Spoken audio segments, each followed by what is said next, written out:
신앙생활을 가장 잘하는 방법이 있습니다. 사도신경을 분명하게 믿는 거예요. 사도신경. 제가 어느 날 사도신경을 유심히 봤습니다. 저희가 너무나 잘 외우고 읊는 그런 내용들이잖아요.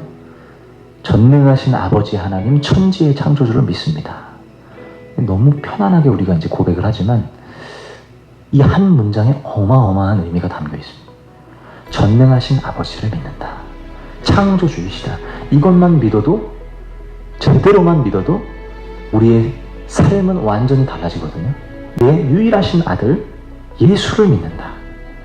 성령으로 잉태됐고 그가 십자가에 죽으셨고 다시 살아나셨고 부활하셔서 하늘에 오르셨다가 다시 심판하러 내려오신다. 이걸 우리가 믿는다. 심판주를 믿는다. 죄 용서를 믿고 몸의 부활과 영원한 생명을 믿는다. 이 내용만 제대로 믿어도 우리 인생은 뒤집어지고도 남을 거예요. 그런데 우리의 신앙생활이 워낙에 형식화되어 있고 습관화되어 있다 보니까 이 사도신경을 외울 때도 별로 감흥도 없고 정말 내가 이걸 믿는지 고민 한번 해보지 아니하고 고백하는 것 자체로 신앙생활을 하고 있는 것으로 우리가 생각을 하지만 이걸 고백하는 게 중요한 게 아니라 믿는 게 중요한 거죠. 참으로 내가 이걸 믿는가. 프랑스에 1800년도에 찰스 브랜든이라는 사람이 있었습니다. 이 사람 서커스 하는 사람이에요. 대줄타기 고기회사였는데 이 사람이 하루는 사람들 앞에 자기의 실력을 제대로 보여줘야 되겠다라고 생각을 하고 나이아가라 폭포, 전 세계에서 제일 큰 폭포라고 하는데 그 폭포 위를 외주를 설치한 뒤에 거기를 건너겠다는 거예요. 전 세계적으로 수많은 사람들이 몰려왔습니다. 그걸 보기 위해서.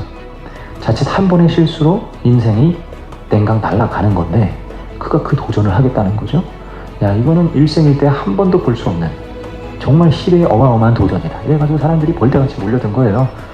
그래서 찰스 브랜든이 걷기 시작하는 거예요. 자, 앞으로 균형을 잡으면서 걷습니다. 그리고 뒤로도 걸어요. 자전거를 가져옵니다. 한발 자전거 있죠? 바퀴 하나 달린 그거 타고 건너겠다는 거예요.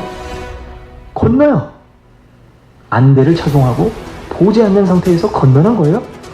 사람들이 난리가 났어요. 환호성을 지르고 찰스 브랜든 대단한 사람이다. 어떻게 저걸 건너느냐 이러면서 막 다들 막 거품 물고 막 환희하고 기쁨으로 대단하다고 막 그냥 엄지손가락을 치켜 올리면서 최고 최고 막 이러면서 사람들이 막 난리가 난 거예요. 찰스 브랜든이 여러분 감사합니다. 여러분의 성원에 힘입어서 제가 이 도전을 잘 마쳤습니다. 그런데 여러분 제가 아직 성에 차지 않습니다. 여러분 저는 제 등에 한 사람을 업고도 이걸 건널 수가 있습니다. 여러분 믿으십니까? 제가 그 일을 할 수 있을 거라고 믿으십니까? 라고 찰스 브랜든이 당차게 물었어요. 사람들이 당신 할 수 있다고 지금까지 한 거 보니까 분명히 사람 없고도 건널 수가 있는 사람이라고 나는 확실한다 막 믿는다고 다들 사람들이 그렇게 할 수 있다 다 믿습니다 이러면서 제가 그걸 할 수 있을 거라고 믿으십니까? 믿습니다라고 다 화답을 해주었죠. 찰스 브랜든이 그렇다면 제 등에 업힐 분 혹시 계십니까? 신사분 저 방금 믿는다고 하셨는데 제 등에 업히셔서 한번 저랑 같이 외줄타기를 하시는 거 어떻겠습니까? 라고 물었더니 환호성을 지르던 그 사람이 갑자기 겁에 질려가지고 얼굴이 창백해지면서 손사래를 치면서 무슨 말도 안 되는 소리를 하냐고. 아니 당신이 건너는 건 건너는 거고 내가 타는 건 다른 문제지. 아유 너 그건 회개망측한 무서운 소리를 하느냐고 이러면서 그냥 손사래를 치고 거절을 하는 거예요.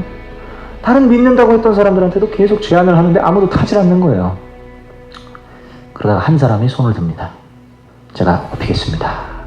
찰스 브랜든 등에 업혀요. 그리고 그를 업은 상태로 그 나이아가라 폭포 위를 걷는 거예요. 성공했을까요? 못했을까요? 못했으면 이게 일화가 되지도 않았겠죠. 성공을 했습니다. 자, 그 등에 업힌 사람이 누구였냐면 찰스 브랜든의 매니저였어요. 함께 동업하는 사람이었습니다. 근데 그 사람은 정말 브랜든을 믿었던 거예요. 다시 제가 하나 물어볼게요. 이 매니저는 정말 믿은 거라고 할 수 있겠죠? 그러니까 거기에 업힌 거잖아요. 할 수 있을 거라고 믿었으니까 기꺼이 업힌 거예요. 자, 다른 사람들은 업히지 않았습니다. 자, 이 사람들을 믿은 걸까요? 안 믿은 걸까요? 그죠? 그죠? 자, 말로는 믿는 것처럼 말해요. 난 당신이 할 거라고 진짜 믿는다고 고백을 했어요. 그리고 그 사람은 정말 할 거라고 믿었던 것일지도 몰라요. 정말 진심이었어요. 그런데 막상 레트닝 업히세요 라고 하니까 이건 전혀 다른 문제가 되는 거예요. 그때부터는 고민이 시작되는 거예요. 왜? 저 사람이 잘 하는 건 알아. 할 거라고 믿지만 만약 저 사람이 한 번의 실수를 하면 나는 그냥 내 인생이 날아가는 거야. 이게 담보가 안 되니까, 보장이 안 되니까, 그러니까 100% 신뢰가 안 가니까 99%는 믿었을지 모르겠어요. 100%는 신뢰를 못 하겠는 거죠. 자, 그러니까 등에 못 업히는 거예요. 자, 사람들은 99%를 믿으면서 믿는다고 말해요. 그런데 99%의 믿음은 마지막 1%를 채울 수가 없어요. 사람의 마음은 어디에 가 있냐면 그 남아있는 1%의 마음이 다 가 있어요. 가장 마지막 위기의 순간에 만약에 저 사람이 나를 구해주지 못할 거라는 일말의 생각이라도 있으면 절대 내 모든 인생을 걸지 못합니다. 나의 전 재산과 나의 전 소유와 인생을 걸 수가 없어요. 다시 말하면 사람의 마음은 그 1%, 마지막 1%에 전부 담겨 있는 거예요. 99%를 믿는 믿음을 성경은 믿음이라고 하지 않습니다. 성경이 말하는 믿음은 100%의 믿음이에요. 끝까지 하나님이 망하시면 같이 망하는 거예요. 하나님이 흥하시면 같이 흥하는 거예요. 믿음이라고 하는 것은 내 인생을 완벽하게 맡기는 거예요. 완전하게 맡기는 거. 그래서 그가 넘어지면 나도 같이 넘어져 버리는, 그가 넘어질 때 난 한 발 뒤로 빼가지고 나는 안 넘어져야지 하는 건 100%가 아니죠. 마음에 그 1%라고 하는 그 거기에 내 마음이 다 들어가 있는 것입니다. 베드로가요, 자기의 생업도 전부 다 버렸죠. 가족도 버렸습니다. 자기의 꿈도 미래도 자기가 그동안 계획했던 것도 전부 다 버리고 예수를 따랐어요. 자, 예수님을 따르게 된 이유는 뭐 여러 가지가 있겠지만 예수님이 일단 되게 멋있어 보였을 거예요. 오부다 보니까 이제 고기를 잡아야 되는데 고기가 너무 안 잡히는, 오늘날로 말하면 이제 경제 불황인 상태가 된 거죠. 코로나 때문에 사업도 안 되고 막 기업들 문 닫고 이러는 상황에서 이제 베드로도 이제 그때 코로나처럼 그렇게 폐업을 해야 되는 상황이 됐는지 뭔지 모르겠지만 잘 안 잡히는 거예요. 예수님께서 베드로에게 깊은 데로 가서 금을 던져라. 그래서 도무지 잡힌 것이 없기 때문에 자기 전문가적 식견으로 볼 때는 이거 잡히지도 않는데 왠지 모를 권위, 위험 이런 게 느껴지니까 차마 안 할 수가 없는 거죠. 그래서 저분의 말이 범상치가 않다 하고 기꺼이 그물을 내던집니다. 그물이 찢어질 만큼 어마어마하게 잡힌 거예요.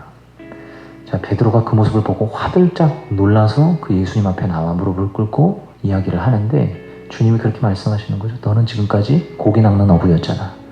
이제는 사람을 낚을 거야. 넌 사람 낚는 어부가 되게 해줄게. 이렇게 말하니까 신뢰가 확 가는 거예요. 그동안 자기가 만났던 인생의 선배들, 다른 또 위대하다는 사람들과는 차원이 다른 권위로 말을 하는 거예요. 거기에 나도 모르게 이끌려서 제가 주를 위해 모든 것을 버리고 가겠나이다 하고 생업을 버리고 주를 따른 거예요. 너무 멋지신 분이고 내 인생을 걸어도 되겠다 라고 확신이 들어서 가는 거죠. 제자들이 다 그렇게 해서 12제자가 모인 겁니다. 가는 곳마다 기적이 일어나요. 이런 사람이 없었어요, 지금까지 제가 봐온 사람 중에. 그리고 말발이 얼마나 세신지 도무지 이 바리새인들한테 밀리지를 않아요. 그냥 말만 하면 권위가 아주 그냥 권위가 딱 있어가지고 그냥 그 바리새인들 말 잘하는 그 하나님이 뭐다 하면서 사람들 정죄하고 다니던 바리새인들을 그냥 속 시원하게 꺾어 놓으시고 막 하나님의 진노를 받을 것들아 막 이러면서 그냥 막 심판을 막 전하시고 이러니까 야, 이분이 도대체 누군가. 바람과 바다도 막 잠잠하라 하니까 잠잠해지고, 야, 이분이 도대체 누군가. 막 안전뱅이를 일으키시고 눈먼 자를 고치시고 어마어마한 기적을 행사하시고, 야, 이 예수라는 이분이 내 인생을 걸만하게 충분한 가치가 있는 분이야. 그렇게 생각을 하고 예수님을 따랐던 겁니다. 그러면서 베드로가 그 도중에 말하는 거예요. 주님이 어디로 가든 난 거기를 가겠습니다. 주님이 죽는 곳에 가도 난 같이 가서 죽겠습니다. 이렇게 고백을 했어요. 그런데 예수님이 말씀하시죠. 네가 죽는 데까지 나를 따라온다고 닭이 울기 전에 나를 3번 부인할 거야 라고 예수님이 예언을 하시죠. 베드로 굉장히 기분 나빴을 거예요. 뭐 저렇게 초치는 말씀을 하시나. 난 진심인데, 난 진짜 이 열정이 불이 타가지고 난 당신을 위해서 목숨까지 바칠 각오가 돼 있다고요. 근데 왜 예수님 내 마음을 몰라주십니까? 하면서 집에 가가지고 밤잠을 못 잤을 수도 있어요. 속상해가지고. 내가 당신을 사랑합니다. 근데 사랑한다는 말을 못 믿어요. 그럼 짜증나잖아요. 그렇잖아요. 내가 당신 아들한테 내가 너 사랑한다는데 엄마 거짓말하지 마 이러면 진짜 화나거든요. 그거 여러 번 반복되고 그러면 사랑한다는데 왜 못 믿냐. 좀 믿어라. 어쨌든 그걸 안 믿고 그거를 부정하면 굉장히 기분 나쁘단 말입니다. 베드로는 진심이었어요. 자, 그런데 이런 베드로가 예수님께서 무너져 내리는 것을 보면서 충격을 받은 거죠. 근데 예수님 분명 예언을 했거든요. 자기가 끌려가서 결국엔 매질당하고 죽게 될 것이다. 그리고 살아날 것이라고 예언을 했는데 이 베드로는 그럼 무슨 회개망측한 얘기를 하십니까? 이 베드로가 지켜드리겠습니다. 어떤 누구가 예수님 잡으러 오면 제가 그 고기 배때기 칼로 이렇게 칼질 많이 했었잖아요. 그 칼질 솜씨가 장난이 아니거든요. 베드로의 칼 솜씨로 다 그냥 귀도 자르고 팔도 자르고 다 예수님 제가 보호를 확실하게 해드릴게요. 에스코트 확실하게 해드릴 테니까 그런 이상한 소리 제발 하지 마세요. 어딜 갑니까? 어디를 돌아가시다니요. 저 인생 다 걸었는데 이렇게 이제 했다가 사탄아 내 뒤로 물러가라 이런 소리 듣고 상처도 이빨 받고 그랬던 이력도 있던 베드로잖아요. 예수님이 이제 실제로 잡혀가신 거죠.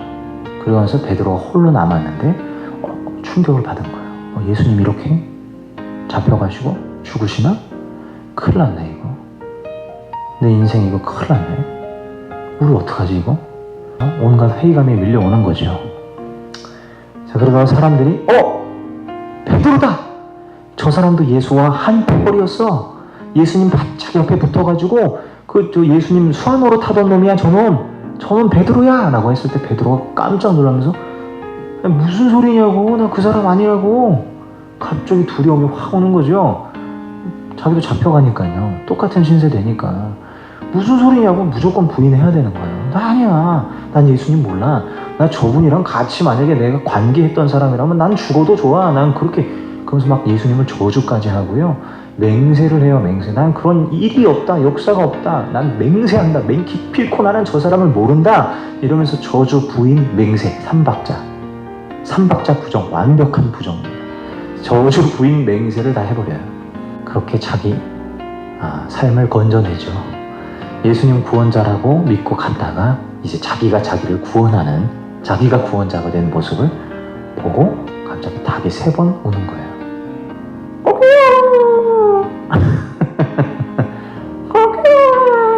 세 번 울게? 3번 우니까 갑자기 싹 예수님의 얼굴이 떠오르면서 네가 나를 3번 부인하리라. 그게 딱 떠오르면서 아차 내가 주님을 위해서 목숨도 드리겠다고 했는데 예수님 말씀이 맞구나. 나는 그럴 수 있는 존재가 아니구나 하면서 통곡하여 울었다 그러잖아요. 예수님에 대한 사랑 때문에 온 게 아니라 자기 자신에 대한 실망 때문에 울었을 거예요. 난 할 수 있을 거라고 생각했는데 예수님 말씀만 따라 못한 존재였구나. 이게 절감이 됐어요. 누구보다도 믿음이 강한 사람이었는데 이렇게 목에 칼이 들어오는 순간 예수님 부정할 수밖에 없는 존재로 전락하고 말았다는 거죠. 우리도요, 인생 살다 보면 평탄할 때는 예수님 믿는 것 같이 보여요. 나 자신도 그래요. 평탄할 때는 예배 드리고 습관적으로 늘 예배 생활하고 신앙생활 하니까 난 주를 믿는 것처럼 보이지만 막상 목에 칼이 들어오면, 막상 그런 어려움이 닥치면, 위기가 다가오면, 목숨이 날아갈 것 같은 순간이 오면 찰스 브랜든의 등에 업히지 못했던 사람들처럼 말하는 것과 그렇게 행동하는 건 다르지. 내 인생을 어떻게 거기다 맡기나? 미쳤나? 이런 생각이 오는 거예요. 내가 예수님 때문에 목숨을 드린다는 거는 너무 과한 거야. 내가 99%는 따라가 드릴 수 있는데 마지막 1%까지 달라고 하는 건 너무 과해. 그렇게까지는 못 믿어. 이렇게 우리의 믿음의 바닥이 드러나는, 거짓 믿음이었음이 드러나는 순간이 올 거란 말이죠. 우리도 그런 위기가 닥치면 베드로처럼 부정할 확률이 굉장히 높아요.